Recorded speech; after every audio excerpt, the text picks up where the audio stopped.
So I wanted to talk a little bit about what in Slavic and Ukrainian folklore is called householders' magic.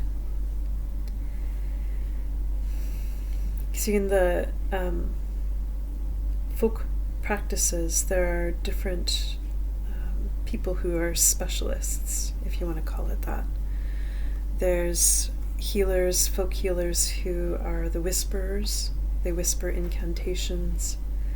There's folk healers who are the ones who are the seers, the jnakarka. There is someone who might be called a mulfarka. These are all the feminine terms, by the way. They come from different regions within the Ukrainian areas, and they have different specialties.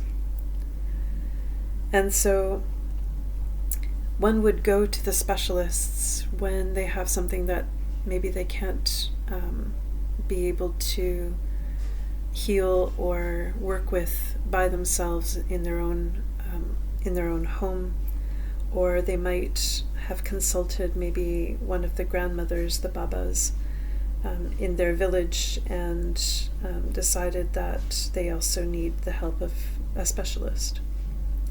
But everybody had access to doing intentional work, and here I'm calling intentional work magic work. Intentional work is not relegated to just specialists. Everybody practiced it in one form or another.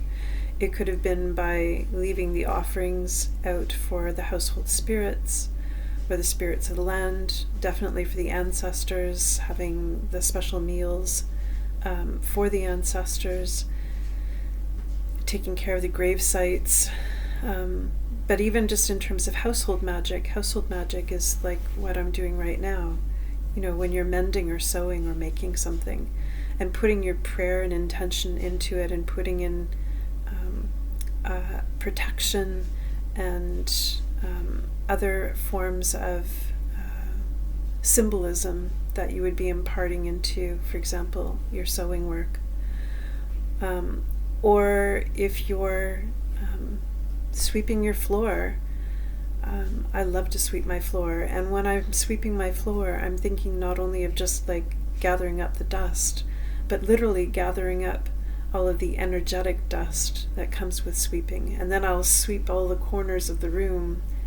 Whether I'm physically sweeping them or not doesn't matter. I'm energetically moving whatever's been accumulating in the space. Or if you're burning a candle, or if you're burning some herbs, these are all different forms that you could call them magic. Basically, it's intentional work, and it's intended to be done in your day-to-day life. It's not supposed to be something that's special or other than. So if you're cooking and stirring a pot, then you may be moving some of the energy. Whether you're stirring it clockwise or counterclockwise actually can make a difference. If you're cleaning off a countertop, again, doing that same sort of idea of clearing out energy or putting something fresh into it. So begin to think about your day-to-day activities and bring intention into them. It's not inaccessible. It's accessible to everyone, anyone, and you can make it a part of your day-to-day life. Pick up your sewing and mending, and think about how you're mending the holes in your own life, or bringing things that have been disparate back together, imparting good thoughts into something that you're going to be wearing or your loved one will be wearing. That's householders' magic.